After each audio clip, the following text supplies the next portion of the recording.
sur les petits ciseaux de Karine pour une nouvelle vidéo.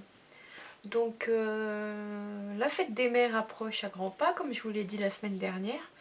Et donc je voulais réaliser encore un nouveau petit projet avant de complètement changer d'occasion, puisqu'il y aura la fête des pères qui va suivre derrière. Donc je vais vous proposer aussi des projets pour la fête des pères. Donc la semaine dernière, je vous ai proposé un petit projet pour la fête des mères avec une carte assez simple à réaliser, avec un papier à motif assez chargé, assez fleuri, et pour lesquels j'ai réalisé des découpes et des coloriages avec les marqueurs à alcool Stampin' Blade. J'espère que ça vous a plu. Donc cette semaine, je voulais quelque chose qui reste plus qu'une simple carte. Je voulais un projet. L'année dernière, j'ai offert à ma maman un mini-album. Là, je voulais autre chose. Donc ma maman a 3 petits-enfants. Donc pour cela, j'ai réalisé cette espèce de petite boîte album. Et en fait, c'est pas une boîte album. On pourrait croire. Faites pas attention aux mes mains parce que j'ai fait du mixed media avant et j'ai fait un carnage avec ma bouteille d'encre, mon spray. Je voulais quelque chose qui puisse rester. Donc j'ai utilisé les papiers de la collection Duo d'animaux ou Safari animalier. J'ai utilisé le fond gris parce que la décoration chez ma mère c'est plutôt dans les tons gris ou taupe. Donc j'ai utilisé aussi ceci. Comme dans les papiers il y avait du grenouille diorette, j'ai repris un ruban dans ces tons là. Et quand on l'ouvre, alors vous verrez pas parce que j'ai caché les visages, parce que je ne souhaite pas que les visages apparaissent de mes neveux et nièces, enfin de mes neveux surtout et de ma fille. Enfin ma fille ça lui pose pas de problème, mais bon j'ai fait pareil pour tout le monde sur YouTube. Mais voilà, donc en fait c'est un cadre photo, un duo de cadres que j'ai réalisé donc en papier, en scrapbooking. Et en fait je vais vous montrer, vous verrez pas mais ça se présente comme ceci. Et mais sur le meuble ou sur une petite table ou sur le manteau de la cheminée, on peut simplement laisser en exposition comme ceci le cadre pour avoir, ou sur la table de nuit pourquoi pas, avec les photos. Donc je vous laisse ensuite avec le tuto. Il ne faut pas énormément de fournitures pour réaliser ce tutoriel, puisque j'ai utilisé 2 morceaux de papier 15 par 15 pour le papier gris qui réalise les 2 petits cadres. Donc le cadre, je vais vous donner la mesure à peu près ce que ça représente. Je pense que si je me dis pas de bêtises, c'est 7,5 par 7,5. Voilà. Avec 2 morceaux de 15 par 15, on fait 2 cadres de 7,5 par 7,5.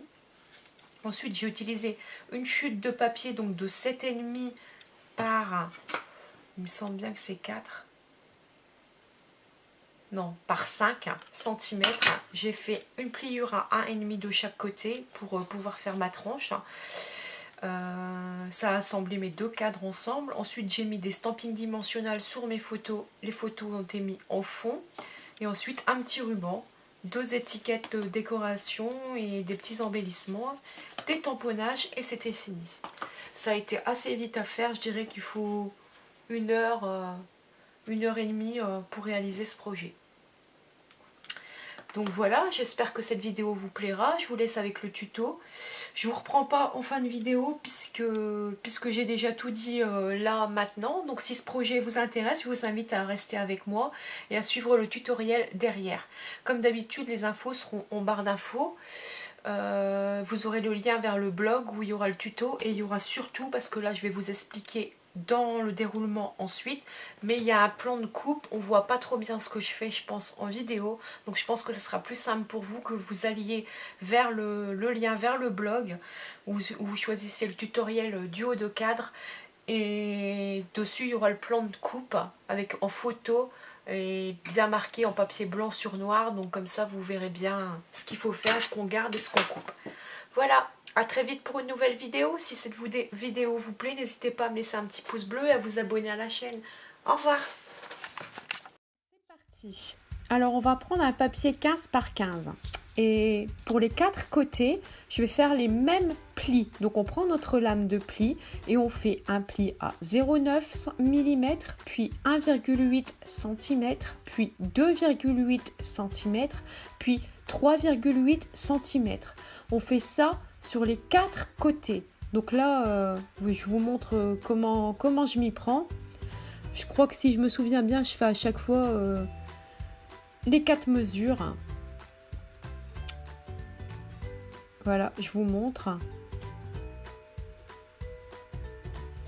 Et là, en fait, j'avais fait les 3 mesures parce qu'en fait, je me sers du bord de mon massicot. Et puis, sur le petit côté, on peut aller jusqu'à 3. Et donc là, pour les 3,8, je les ai fait à la fin. Donc là, je vérifie que j'ai bien fait mes 4 mesures partout. Et je vais m'apercevoir que j'en ai oublié une. Voilà, la petite dernière. Ensuite, je marque un petit peu les plis pour voir ce que ça donne et pour bien les marquer et qu'on les voit un peu mieux puisque le gris est assez foncé et donc pour moi savoir où je vais devoir couper, c'est beaucoup plus facile. Donc là je vais réaliser des découpes carrément sur les plis. Donc c'est pas évident à vous expliquer, mais vous n'oubliez pas, sur le blog vous aurez le plan de coupe. Ce plan de coupe vous le retrouverez donc sur lespetitsciseauxdekarine.com.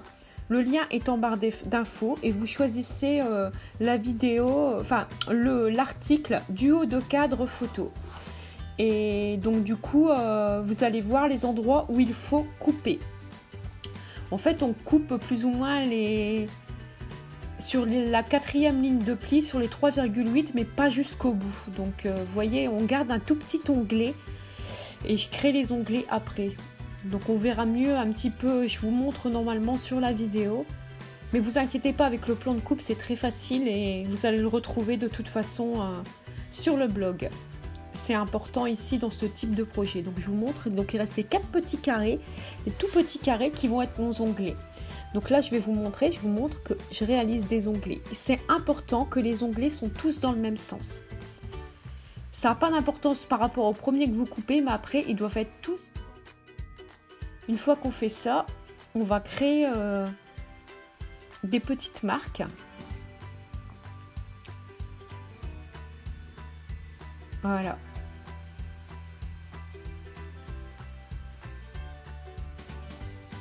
Et on découpe. Voilà. En fait, ces marques, on les fait à 1 cm. Il faut que les onglets passent... du coup, si on tient il faut que ça soit opposé aux côtés des onglets. Et en fait, on fait sur les découpes qu'on a fait, mais c'est pareil, là, c'est sur le plan de coupe, à 1 cm du bord de chaque côté. Et on vient rejoindre l'endroit où il y a l'onglet, en fait. Sur le plan de coupe, vous verrez ça, vous inquiétez pas, c'est très facile à comprendre. Et si jamais vous ne comprenez pas quelque chose, n'hésitez pas à me contacter par commentaire ou par mail, je vous répondrai avec plaisir. Je vous laisserai pas dans la panade comme on dit. Alors du coup là, je vais commencer par coller mes onglets, c'est le plus facile. Je colle mes 4 onglets. Je vous montre que je maintiens avec la colle multifonction parce qu'elle prend pas tout de suite, elle prend très vite, mais on peut encore bouger. Et là, j'ai l'impression, il faut vraiment que ça soit droit et angle droit pour que mon cadre se tienne bien. Donc je maintiens. Si ça déborde un petit peu, j'ai toujours un petit sopalin à portée de main. Donc voilà.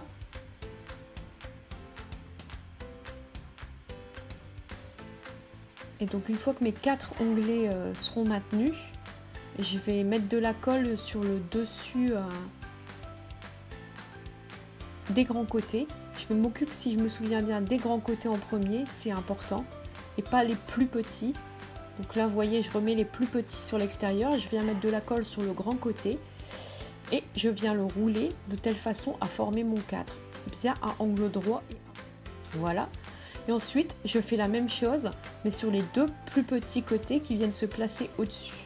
Donc je mets ma colle sur le premier, je viens rouler et je viens placer. Je vérifie que c'est parfait, mais si on a bien fait et qu'on a été précis par rapport au plan de coupe et qu'on a fait attention à comment réaliser nos plis, ça se place vraiment tout seul. Alors tout ça, ce que je viens de faire, il faut le faire 2 fois puisqu'on a besoin de cadres. Voilà.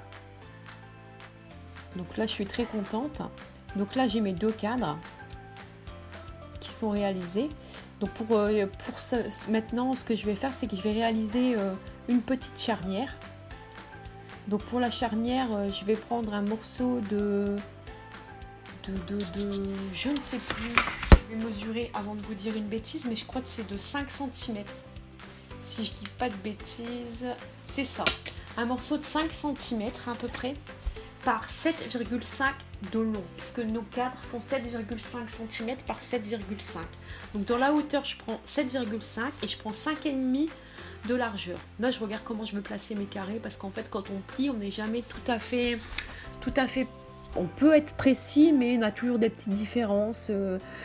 C'est pas évident. Donc je regarde de quelle façon je vais bien placer mes cadres, et donc je découpe ma charnière donc à 7,5 par 5, et je viens faire dans la longueur des 5 cm, je fais un pli à 1,5 de chaque côté.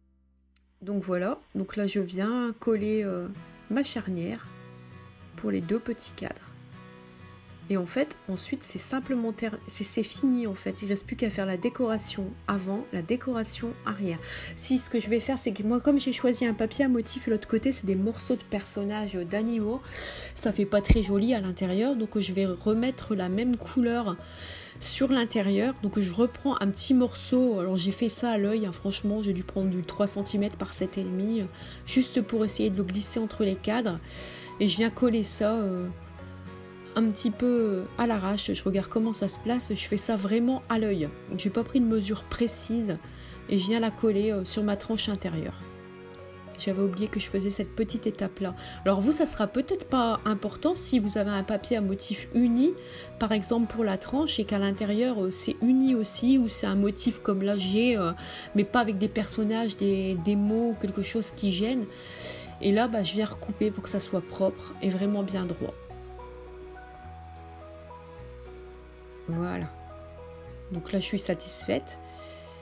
Et donc pour les photos, en fait je suis venue prendre des photos que j'ai recoupées pour que ça se tombe bien à l'intérieur. Je les ai fait à la selfie, mais là je vais réaliser en fait mes tamponnages sur du papier de la collection toujours Safari Animalier. Je réalise des tamponnages et je regarde quelle découpe prendre. Je voulais prendre des petits cœurs, mais ça allait pas, ça faisait beaucoup trop petit ou trop grand. Donc du coup, je choisis une découpe rectangle sur piqué. J'en ai une petite carrée qui permet de faire des étiquettes, voilà.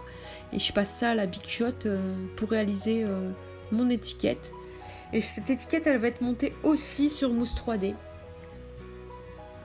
Et ensuite, dans un autre set de tampons, j'utilise en fait le set de tampons et de matrice. Je pense que c'est le set Sentiment Éternel. Je vais vérifier ça dans mon set de tampons si je le retrouve. Mais il ne vient pas. Je pense que c'est ça. Je vais regarder mes matrices de découpe. Mais il me semble bien que c'est ça.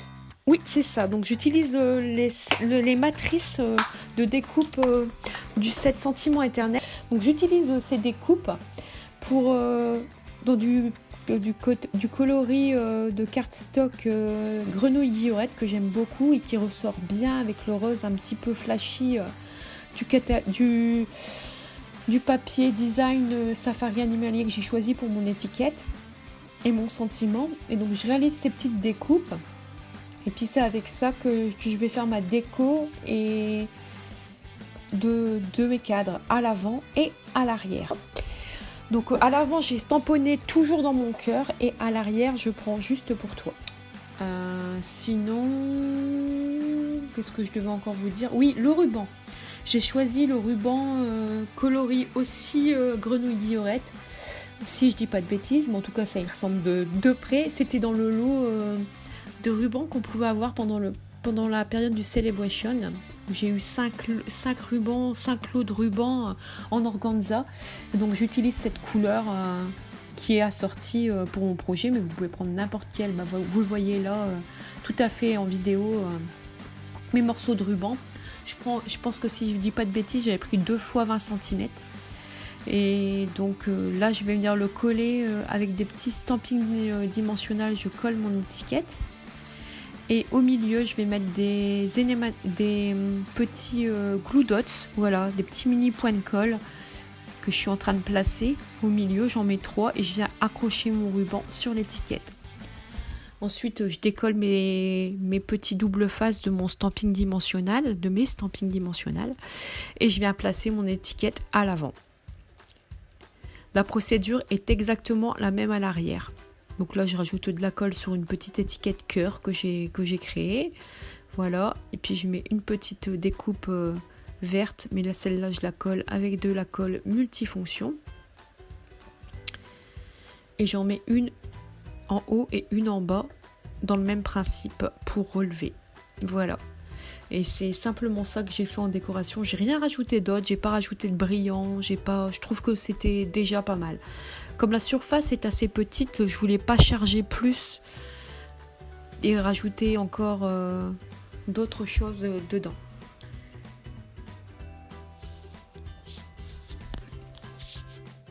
Je vous laisse en musique pour la fin de la vidéo, pour la fin de la déco. Je vous ai montré la face avant, je ne montre pas la face arrière. Vous l'avez vu en début de vidéo quand je vous présente le projet complètement terminé. Mais c'est le même principe de toute façon. Donc je vous dis à très vite pour une nouvelle vidéo. Si vous avez des questions, je suis à votre disposition. Et puis n'hésitez pas à vous abonner à la chaîne et à me laisser un petit pouce bleu. À très vite.